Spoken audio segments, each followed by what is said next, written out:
تعمل ايه عشان تنقذ نفسك من حوادث الطيران؟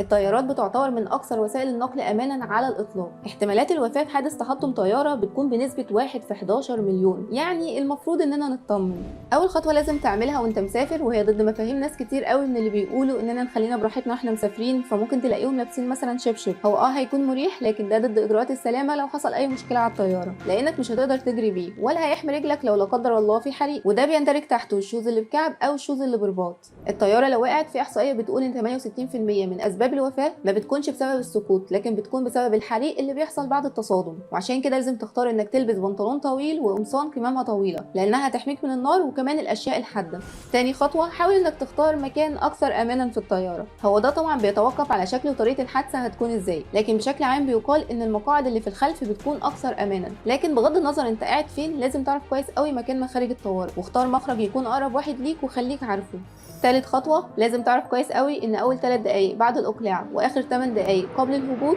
بيكونوا اكتر الاوقات عرضة للحوادث، وعشان كده لازم تكون حاطط حزام الامان، وطاولة الاكل ما تكونش مفتوحة، واي حاجة على رجلك حطها تحت الكرسي قدامك. طب لو خلاص بالفعل الطيارة هتقع وهيحصل تصادم، أول 90 ثانية من تحطم الطيارة بتكون هي أهم وقت. ساعات في ناس من كتر التوتر بينسوا حتى إنهم يفتحوا حزام الأمان وإنهم يبدأوا ينزلوا من الطيارة لو وقفت. بعد كده لازم تسمع كويس التعليمات اللي بتقال وقت الحادثة، ولو الكابينة تعرضت لفقدان ضغط مفاجئ ونقص في الأكسجين هيكون قدامك 10 ثواني قبل ما تفقد الوعي، وعشان كده لازم فورا تلبس قناع الأكسجين، وخلي بالك كويس جدا لازم تلبسه أنت الأول، وبعد كده تقدر تساعد اللي معاك أو اللي حواليك. اول ما بيحصل الاصطدام بالارض لازم تكون راسك منخفضه وانت ماسك في الكرسي كويس جدا. اول ما الطياره ما تقف لازم اول حاجه تعملها انك تخرج من الطياره، ايديك لازم تكون فاضيه، ما تفكرش انك تاخد شنطتك معاك، ولو معاك اطفال يبقى شيل ابنك واخرج بيه باسرع وقت، لان الطياره لما بتصطدم بالارض في احتمال كبير جدا انها تنفجر، وعشان كده حتى بعد ما تنزل من الطياره هتحتاج انك تجري على الاقل 150 متر ويمكن اكتر. وفي الاخر في رعايه الله وحفظه وربنا يعافيكم جميعا.